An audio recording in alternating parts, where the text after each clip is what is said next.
சமையல் இது வந்து நம்ம வந்து மீ கோரி செய்ய போறோம். மீ கோரி மாமா ஓகேவா? நம்ம இது வந்து ரொம்ப ஒர்க் இல்லாம லிமிட்டட் ஒர்க்கோட செய்ய போறோம். இப்போ வந்து நம்ம வந்து தவு பொரிச்சு எடுத்தாச்சு. கோழி பொரிச்சு சின்னதா வெட்டி. ஆமா ஓகேவா? ஸோ அடுத்தது நம்ம இந்த மாதிரி தவு வெட்டி பொரிக்க போறோம். ஸோ மீன் பார்த்தீங்கன்னா நான் 3 பவுன்ஸ் மீன் எடுத்துருக்கேன். ஓகேங்களா? மீன் வந்து 3 பவுன்ஸ் கடுகு கீரை நான் வெட்டி வச்சிருக்கேன். ஸோ ஒன்னோட நான் போடும்போது உங்களுக்கு அப்டேட் பண்றேன். காய்ஸ் மீன் வந்து நம்ம பரட்டும் போது மீன் நல்லா தண்ணியில அலசிடுங்க. இல்லைன்னா நான் பாருங்க காய்ஸ் இப்போதான் எண்ணெயா இருக்கும். பாருங்க எண்ணெயா இருக்கும். ஸோ மீன் வந்து அலசிடுங்க நல்லா தண்ணியில. இல்லைன்னா இந்த மாதிரி எண்ணெயா மிதக்கும் அப்படியே போட்டீங்கன்னா. ஓகேங்களா? Okay guys. இந்த தவு கூட பொரிப்பாங்களாமா? அது நம்ம அளவையோட எடுத்துக்கலாம். ஏன்னா எண்ணெய் போட்டு எல்லாத்தையும் நம்ம ஒன்றா சேர்க்கணும்ல. அதுக்காக நம்ம வந்து எல்லாத்தையும் நறுக்கி எடுத்துக்கலாம். ஏன் கீரையை தண்ணியில போட்டு வச்சிருக்கீங்க? அது வந்து மண்ணு அது இதெல்லாம் இருக்குங்களா வெட்டி கொஞ்சம் தண்ணி வைக்கிறதா அந்த பால் அதை நம்ம உடம்புல பட்டோம்னா புண்ணுதான் வரும். மண்ணு பால் தான் வடியும். ஸோ காய்ஸ் பாருங்க நம்ம முதல்ல வெங்காயம் போடுறோம். நல்லா வதக்கட்டும்.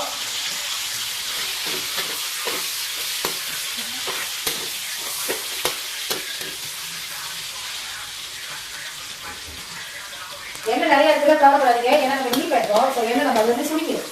அது இருக்கிற பிச்சா தருமா கொலஸ்ட்ரால்லாம் வராது கைஸ், கவலைப்படாதீங்க. அதுதான் நம்ம அம்மா டெய்லி தான். ஸோ நம்ம வந்து இந்த மாதிரி பூண்டு வந்து இந்த மாதிரி நீங்க வெட்டி வச்சுக்கோங்க சின்னதா. ஓகேங்களா? பூண்டு வந்து இந்த மாதிரி நீங்க சின்னதா வெட்டி வச்சுட்டீங்கன்னா அது பெருசுமா நல்லா வாசமா இருக்கும். ஸோ பூண்டு போட்டாச்சு காய்ஸ். ஊசி மிளகா வேணுன்றவங்க போடலாம். அப்புறம் ஏழாக்கா நீங்க வந்து மிளகா சாதே காய்ச்சிடலாம்.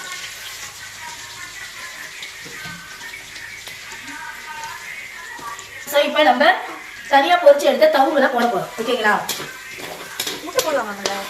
ஆஹா மீன் குறைங்களா இல்லை மீன் வச்சு ஒரு மீன் ஒரு 2 மீன் முட்டை போடுவாங்க. நம்ம வந்து மீன் இச்சாப்பி எடுக்கிறோம்ல அதனால முட்டை போடலாம். இச்சாப்பி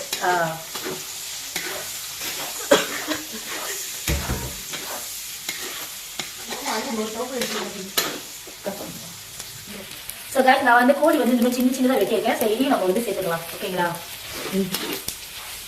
ஸோ காய்ஸ் நான் இந்த கிச்சப் வைக்கிறேன். பாருங்க காய்ஸ் கிச்சப் வந்து ரொம்ப இது பண்ணாதீங்க. முதல்ல வணக்கத்துக்கு கொஞ்சம் போட்டுக்கீங்க. ஓகேங்களா? ஸோ ரெண்டாவது கொஞ்சம் இதுக்கு வந்து இந்த கிச்சப்பு போடலாம். ரொம்ப மிளகா சந்தெல்லாம் போட்டீங்கன்னா கொஞ்சம் உரப்பா இருக்கும்ல. ரெண்டாவது இந்த கிச்சப் நல்லா வாசமா சமையலுக்கு எதுக்காவது நீங்க 1000 கிச்சப் எது சேர்த்துனா நீங்க இது வாங்கிக்கோங்க. உண்மையுமே நல்லா இருக்கும். ஸோ இதுவும் போட்டுக்கலாம். இது வந்து கொஞ்சம் உரப்பெல்லாம் இதுவே இருக்கும். நான் அதனால மிளகா சந்தை போடலை. ஓகே ஸோ லைட்டாக வந்து கொஞ்சம் உப்பு போட்டுக்கோங்க காய்ஸ். அது நல்லா கிச்சப் நல்லா வேகுது. ஸோ காய்ஸ் பாருங்க காய்ஸ் நம்ம இப்போ வந்து கொஞ்சம் தண்ணி ஊற்றிக்கலாம். ஏன்னா அது மீனே அந்த தவுலாம் போட்டுக்கோங்க கொஞ்சம் கோழிலாம் போட்டுக்கலாம் வேக விட்டுக்கோம். ஸோ பாருங்க காய்ஸ் நல்லா இந்த மாதிரி வேக விட்ட பிறகு என்ன பண்ணுவோம். ஸோ நம்ம கிட்ட கீரை இருக்குல்ல காய்ஸ் கீரை வந்து விட்டு விட்டுருவோம். கீரை பேர் என்ன மாதிரி? இது வந்து கழுவி கீரை போட்டுருக்காங்க. கைஸ் ஒரு பழமொழி சொல்லுவாங்க, கடுப்பு அந்த கடுகு அந்த மாதிரி அடிக்கக்கூடாது, சமையல் கடுகு. ஸோ பாருங்க காய்ஸ் இது வந்து ஜகம் தண்ணி. இது வந்து கொஞ்சம் ஊற்றுனீங்கன்னா கொஞ்சம் வந்து மீ வந்து கொஞ்சம் கராசா வரும். கராசா வந்து ரொம்போட்டா வரும். கட்டிச்சா வந்து கொஞ்சம் கட்டியாகும். ஓகேங்களா? ஸோ இது வந்து நல்லா சுண்ட ஆரம்பிச்சோன்னா இப்போ வந்து நம்ம மீ போடுவோம். பாருங்க காய்ஸ் மீ நம்ம போட ஆரம்பிச்சாச்சு.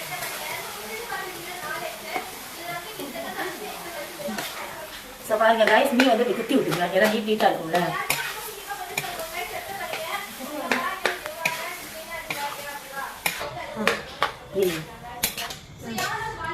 ஸோ காய்ஸ் பாருங்க காய்ஸ் நம்மளோட மீ கோரிங் மாமா ரெடி ஆயிடுச்சு. பார்த்தீங்களா யாருக்கு ரொம்ப பிடிக்கும் காய்ஸ் இந்த மாதிரி வீடியோலாம் பார்த்தீங்கன்னா கமெண்ட் பண்ணுங்க காய்ஸ். உங்களுக்கு பிடிக்கலாம் கமெண்ட் பண்ணுங்க. வீடியோக்கு லைக் பண்ணுங்க. முடிஞ்சாலும் வீடியோ ரீபோஸ்ட் பண்ணுங்க. இந்த மாதிரி சமையல் வீடியோலாம் ரீபோஸ்ட் பண்ணுங்க. நிறைய பேர் சமைச்சு அவங்க வீட்டில் ஃபேமிலியில் ஷேர் பண்ணுவாங்க. ஓகேங்களா? Thank you guys.